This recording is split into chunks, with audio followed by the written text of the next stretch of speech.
Hey everyone, Chris here with more stories in cardboard with another episode of 5 Cool Cards to Collect, where we take a look at 5 great cards that you can add to your collection or just show you something a little bit different sometimes. First card we're going to show is a 1960 Topps rookie card of Carl Yastrzemski. When I was a kid growing up, this card kind of seemed out of reach for me. Not only kind of back then you have to have the money to get the card, but you also had to find someone that had the card that would sell it to you or trade it to you. So I'm really happy to have this card. I think it's an iconic card of one of the all-time greats. One of the things that I really appreciate with Yastrzemski's career is he played his entire career with one team, the Boston Red Sox. He's actually number 2 on the all-time list for games played. The only player he trails is Pete Rose, who played more games in MLB history than anybody else. Yaz was an 18-time All-Star. He was the first player in history to have 3,000 hits and 400 home runs. And in 1967, he had that magical Triple Crown season where he really got hot at the end of the season and ended up leading in all 3 of those statistical categories. Not only did he win the Triple Crown that year, he also won the MVP, and he helped lead the Red Sox with his hot hitting down the stretch to the American League pennant as they edged out the Detroit Tigers and the Minnesota Twins by 1 game. Unfortunately for the Red Sox and Red Sox fans that year, it would ultimately fall to the St. Louis Cardinals in the Fall Classic 4 games to 3, losing 3 of those 4 games to St. Louis Cardinal great Bob Gibson. Yaz kind of did his thing though. He remained hot. He hit 400 with 3 home runs and 5 RBI in that series. Same with the 1960 Topps theme. The next card I want to share is Mickey Mantle.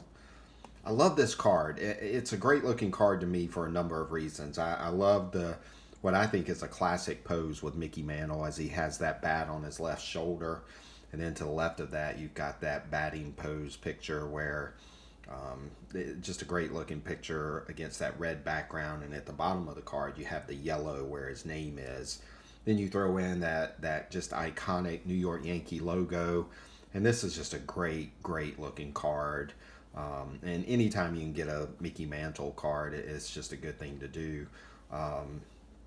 Mickey had a great year in 1960. He finished second in the American League for MVP. He lost to his teammate Roger Maris, and Maris would have back-to-back great seasons. He won back-to-back MVPs in both 1960 and 1961.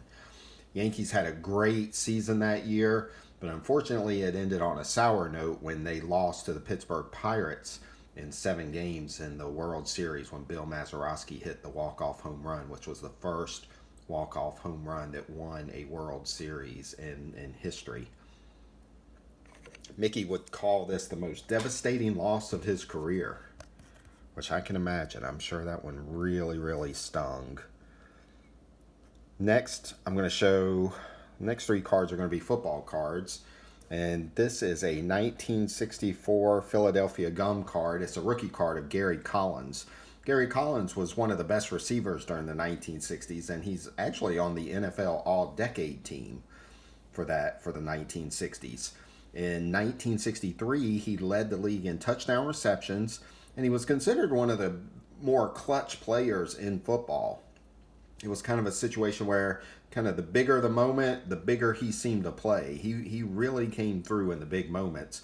And none of those were bigger than what he did in 1964 in the NFL championship game when the Cleveland Browns played the highly favored Baltimore Colts in the championship. He caught 3 touchdown passes, and he won the MVP for that game as the Browns defeated the Colts 27-0. He still ranks first in career touchdown receptions for the Browns and is second to Hall of Famer Ozzie Newsome for career receptions in Browns history. Next, we have a 1955 Bowman Jean Brito card. To me, he's just an overlooked player that I believe should be in the Hall of Fame. Had a somewhat of a short career. He was an Army paratrooper in the Pacific during World War II, and then after his time of service, when he returned, He played for the Redskins from 1951 until 1953. Played a year in the CFL in 1954 after a contract dispute, then came back to the Redskins and played for them again in 1955, from 1955 through 1958. He played in 5 Pro Bowls and was a 4-time first-team All-Pro selection.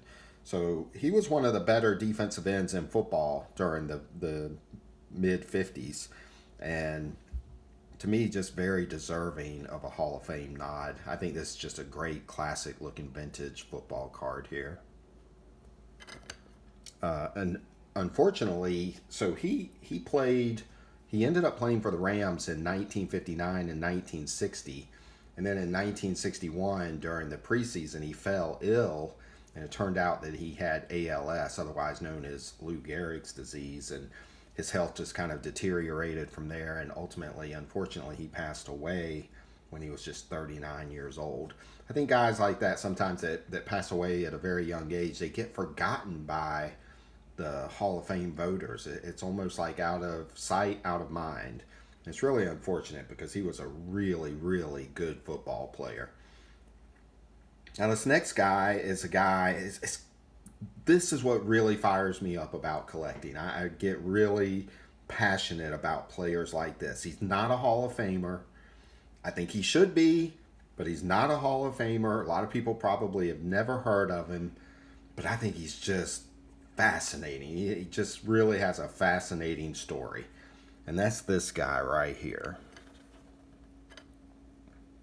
This is Ben Agajanian, and this is a 1955 Bowman card. Just a beautiful looking card with that green background, and he's kicking here. And interestingly enough, it says that he played back, but he was actually a full-time kicker and was the first person in pro football to specialize in just kicking.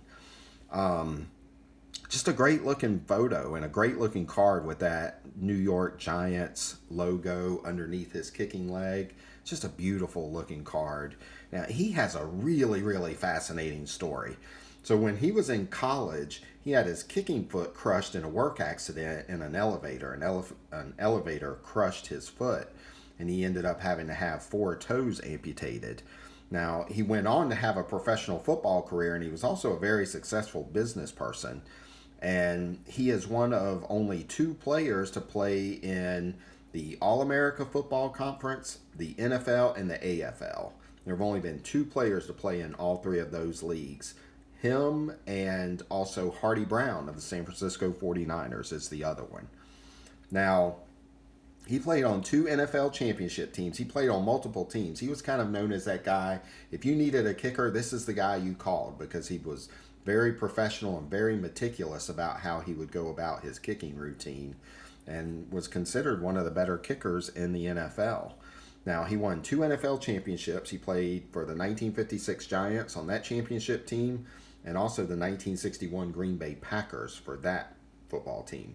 He was, not only was he that guy who would come in and be your full-time kicker, but he would also train and teach other players. He helped Don Chandler of the New York Giants and also Frank Gifford in their kicking, and also taught the Green Bay Packers Jerry Kramer how to kick.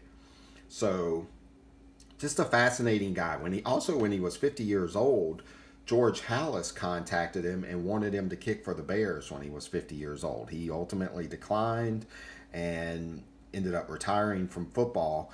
Now, before he retired, he played 1 year with the Oakland Raiders in 1962. They came calling, and they asked him how much he got paid the last time he kicked, and he said $1,000 a game. And they were like, we can't afford to pay you that. So he ended up kicking for them the rest of the season for free. He didn't charge them anything. He just did it for nothing. And after he retired as a player, he coached and kind of taught and trained kickers for the Dallas Cowboys. And he did that until 1989 when Tom Landry was fired, when Jerry Jones bought the team, and then he completely retired from football. I hope you found this interesting. I hope you kind of enjoyed some of these cards and can appreciate them the way I appreciate them. I think all these cards are just great cards. And we will talk to you next time.